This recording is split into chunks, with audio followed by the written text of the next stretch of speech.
Bryan, congratulations. At the media day, you were asked about sort of your expectations for the fight, and this seemed to match, maybe even exceed what you expected. Your thoughts on the performance and just fighting a guy like Robbie Lawler like that? Yeah, it was an absolute honor.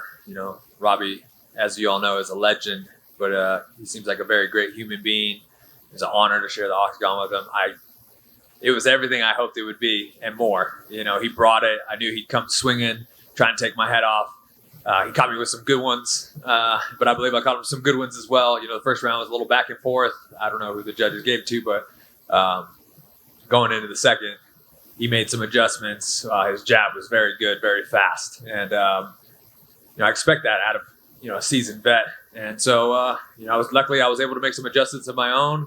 And then he came kind of flurrying and putting the pace on me, and was able to use the move that I dreamed about. Honestly, what I dreamed about finishing the fight was the fake shot into the leaping elbow forward. And that was the beginning of the end of the fight, landing that shot. I could tell that he was rocked, and then throwing the hooks and everything to finish it. It's an absolute honor to fight him, and I believe I made a statement tonight.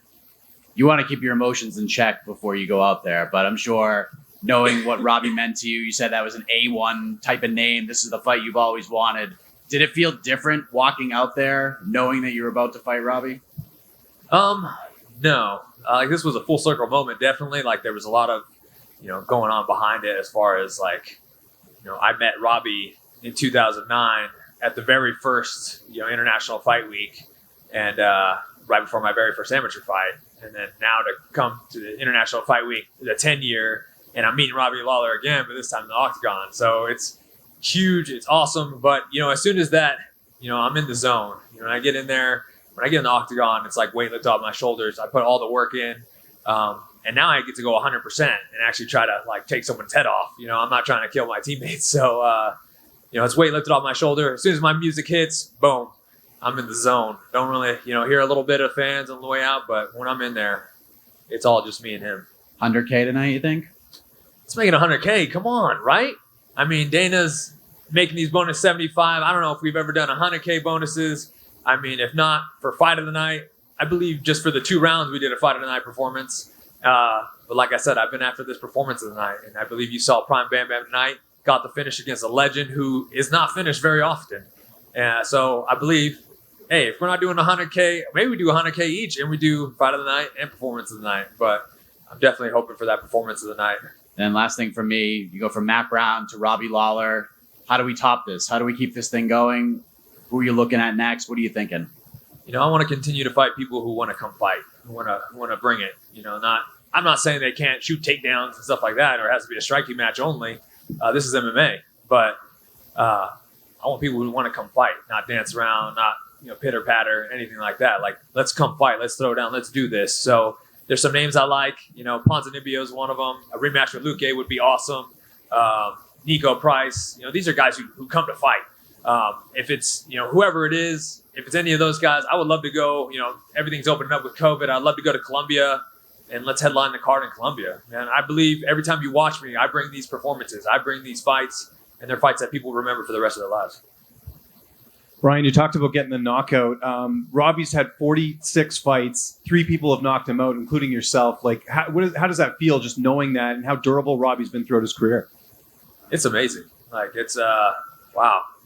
That's crazy to know that. I didn't know exactly how many times he's been finished. I knew it was a very small amount.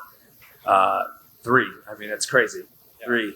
And for yourself, I know first knockout for you, I think, since the Jake Ellenberger fight, if you go all the way back. Is there a bit of weight lifted off your shoulders? I know you've wanted the knockout. Maybe you haven't found it, but you find it against this legend in Robbie Lawler. Yeah, for sure. I'm always... for my fights, you can tell I'm trying to finish somebody, They don't always come full circle to where I'm able to get the finish. And, they end up turning out to drag them out, brawls and fights like that. But, yeah, we've been working a lot on being crisp, being sharp, being in the moment. And like I said, I'm getting better and better, and I believe I'm in my prime. And so I'm ready to put on more performances like tonight.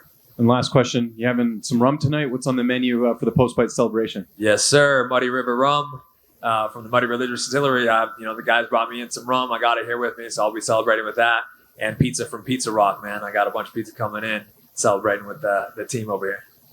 They did 100K bonuses at UFC 100. That was the last time, I think. Well, this sounds like a pretty good time. I mean, 10-year International Fight Week. I mean, we got this. It's probably one of the best cards I've seen in a long time. Like as far as top to bottom, everybody on the card.